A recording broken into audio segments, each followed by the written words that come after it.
अस्सलाम वालेकुम दोस्तों, हकीम हेल्थ टिप्स में आपको खुशामदीद कहते हैं। आपकी खिदमत में हाज़िर हूँ एक नई वीडियो के साथ। आज की वीडियो में मैं आपको बवासीर का एक ऐसा नुस्खा बताऊंगा जिसको इस्तेमाल करके आप 100% गारंटी के साथ बवासीर के मर्ज़ से छुटकारा पा सकते हैं। बवासीर का मर्ज़ जो है वो पाकिस्तान में बहुत तेज़ी से फैल रहा है। ये पहले उम्र सीधा लोगों और कम उम्र बच्चों में पाया जाता था, लेकिन अब बवासीर के मर्ज़ जो है नौजवान नस्ल में खातर खवा इजाफा हो रहा है। होता क्या है कि आजकल की गर्म ग़िज़ाएँ जैसे मछली, बड़ा गोश्त, तेज़ मसाला जात और चिकनाई वाली चीज़ें खाने से क्या होता है कि हमारे जिस्म के अंदर जो है वो गर्मी ज़्यादा हो जाती है। गर्मी ज़्यादा होने की वजह से जिस्म का दर्जा हरारत बढ़ जाता है, और जब जिस्म का दर्जा हरारत बढ़ता है जिस्म के अंदर खुश्की जो है वो पैदा होनी शुरू हो जाती है। फिर आहिस्ता आहिस्ता खुश्की की वजह से जो है कब्ज़ की शिकायत शुरू हो जाती है। तो मैदे की आंतों में सोजश और ज़ख़म बन जाते हैं जो बवासीर का बायस बनते हैं। बवासीर शुरू होने से पहले जो है वो वक्फे के साथ सफ़ेद रतूबत की तरह जो है वो पखाने वाली जगह से पानी आना शुरू होता है। पहले इसकी जो पानी की मकदार जो है वो कतरों में होती है कि या बहुत कम होती है। अगर इसका इलाज ना करवाया जाए तो इस पानी की मकदार जो है वो सफ़ेद रतूबत के साथ पखाने वाली जगह से ज़्यादा आना पानी शुरू हो जाता है। तो फिर उसके साथ क्या होता है कि आस्ता आस्ता जो है वो पखाने के साथ खून जो है वो मिक्स होके आता है। तो बंदे को महसूस नहीं होता, ज़्यादा गौर करने पर पता चलता है कि पखाने में जो है ना खून मिक्स होकर आ रहा है। अगर इस दूसरी स्टेज पर भी बवासीर का इलाज ना किया जाए तो फिर खून की जो मकदार है वो ज़्यादा हो जाती है। तो एक टाइम ऐसा आता है कि जब बंदा पखाना करने बैठता है, जैसे ही वो पखाना करता है तो पखाने के साथ और पखाने के बाद फुवारे की तरह जो है वो खून जो है ना वो इंसान का बहता है, जिसकी वजह से उसको बहुत ज़्यादा कमज़ोरी हो जाती है। और खून बहने की वजह से उसकी कमर में दर्द होने लग जाता है और उसकी आंतों के अंदर जो है वो शदीद किस्म के ज़ख़म हो जाते हैं। तो वो इंसान कमज़ोर और लागर हो जाता है। तो मर्द हज़रात पर इसका सबसे बड़ा और सबसे ख़तरनाक असर ये पड़ता है कि वो उनके जरासीम की तादाद कम हो जाती है, उनकी मनी पैदा होना कम हो जाती है, मर्दाना बांझपन जो है बहुत ज़्यादा हो जाते हैं, औलाद पैदा होने के चांसेस बहुत कम हो जाते हैं, क्योंकि खून के 10 कतरे मिलकर एक मनी का कतरा बनाते हैं। जब जिस्म के अंदर खून ही नहीं रहेगा, वो पखाने के रास्ते खून नुचड़ जाएगा, तो फिर मनी वो कहाँ से बनेगी। इस तरह ये मर्दाना कमज़ोरी का सबसे बड़ा सबब बनती है। अब बवासीर जो है वो दो किस्म की होती है।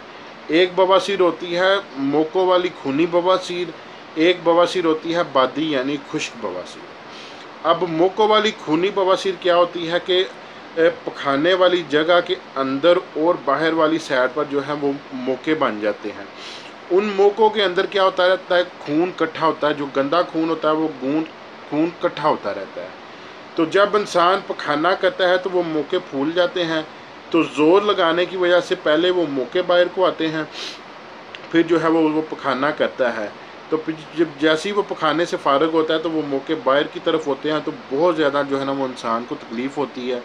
तो ये जो मोकों वाली बवासीर है, इसके मोके एक लिमिट यानी एक खून की मकदार लेने के बाद ये कुदरती तौर पर फट जाते हैं, जिसकी वजह से खून बहता है। जब ये मौके फट जाते हैं तो इंसान को जो है ना वो उस बंदे को जिसको बवासीर होती है उसको सुकून मिल जाता है, क्योंकि मौके जब फूले होते हैं तो वो उसके जिस्म यानी उस पखाने वाली जगह में तनाव ये और यानी उसको उस जगह को खींच लेते हैं, जिसकी वजह से उसको बहुत ज़्यादा दर्द होती है। तो जैसे ही मौके फट जाते हैं तो वो मौके मांस जो है वो इकट्ठा होकर वो अंदर चला जाता है, जिसकी वजह से जो है उसको वो सुकून मिल जाता है।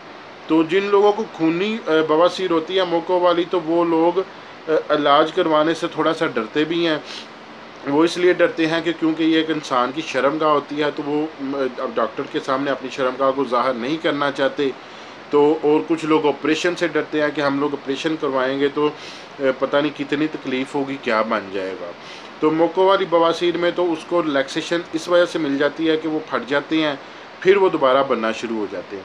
लेकिन खुश्क और बादी बवासीर में इंसान को इतनी ज़्यादा पेन होती है कि वो उसकी काबिल बर्दाश्त भी बाहर हो जाती है, क्योंकि वो मौके जो हैं वो फूल जाते हैं लेकिन वो फटते नहीं हैं। ठीक है, वो मांस इकट्ठा हो जाता है, वो जब पखाना करते हैं तो बाहर की साइड पे आ जाता है, तो वो जो है ना वो अंदर की साइड पे फिर जल्दी नहीं जाता। तो जिसकी वजह से उसको बहुत ज़्यादा पेन होती है। जब तक वो बोके जो अंदर वाले हैं वो बाहर से अंदर नहीं चले जाते, उसको सुकून नहीं मिलता। इसलिए ये खुश्क और बादी बवासीर जो है वो बंदे को बहुत ज़्यादा नुकसान देती है। अब इसकी वजूहात मैं आपको बता चुका हूँ।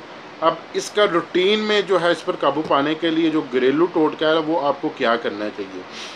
आपको कस्टर ऑयल जो है वो आम पंसारी से मिल जाता है, आप उसको इस्तेमाल करें। कस्टर ऑयल क्योंकि नरम और मुलायम होता है, तो वो जिस्म के अंदर जाकर खुश्की को ख़त्म करता है और जो है ना जिस्म के अंदर ठंड डालता है, जिसकी वजह से और ये मैदे को भी जो है ना रवां करता है, कब्ज़ को तोड़ता है, जिसकी वजह से जब आप पखाना करते हैं तो आपको पखाने में भी आसानी पैदा होती है, बवासीर से भी परहेज़ रहता है और खून में भी कमी आती है। दूसरे नंबर पे आपको जो है वो पानी का ज़्यादा इस्तेमाल करना चाहिए। ज़्यादा इस्तेमाल करने से क्या होगा कि आपके अंदर की खुश्की जो है वो कम होगी और जो है आपका अंदरूनी जो है निज़ाम जो है वो तर रहेगा, इससे भी आपको सुकून मिलेगा। चिकनाई वाली चीज़ों का कम इस्तेमाल किया जाए और इसबगोल का छिलका इस्तेमाल किया जाए। इसबगोल का छिलका जो है आपने जो बवासीर वाला मरीज़ है या कब्ज़ वाला, उसने नीम गर्म पानी के साथ इस्तेमाल करना है, ठंडे पानी के साथ नहीं इस्तेमाल करना है। क्योंकि नीम गर्म पानी से अगर इस्तेमाल करेंगे तो आपकी कब्ज़ को, बवासीर को जो है वो उससे आराम आएगा। अगर ठंडे पानी से करेंगे तो इसमें इजाफा होगा। उसके अलावा आप अमरूद इस्तेमाल कर सकते हैं। अब जो नुस्खा मैं बवासीर के लिए बताने जा रहा हूँ उसके लिए हमें 2 चीज़ें दरकार हैं। एक नंबर 1 पे है जी रसनूत इंडिया, ये आपने 50 ग्राम लेनी है। नंबर 2 पे है फुल मखाना, ये भी आपने 50 ग्राम लेना है। इन दोनों को आपने क्या करना है कि इन दोनों को पीस कर जो है वो मिक्स कर लेना है। मिक्स करके आपने इसकी एक खुराक, एक चाय का चम्मच जो है सुबह नाश्ते के बाद पानी या दूध के साथ इस्तेमाल करना है और दूसरी खुराक आपने असर के बाद, यानी आप जब आपका पेट खाली हो तब आपने एक चाय का चम्मच इसको पानी और दूध के साथ इस्तेमाल करना है। 1 महीना ये जो नुस्खा आप इस्तेमाल करें तो आपको अगर खूनी बादी या मोको वाली जो भी बवासीर है या को कब्ज़ का मसला है तो वो आपका जड़ से ख़त्म हो जाएगा और आपको इंशाल्लाह शिफा मिलेगी। मिलते हैं अगली वीडियो में, अपना ख्याल रखिएगा। फ़ी अमान अल्लाह।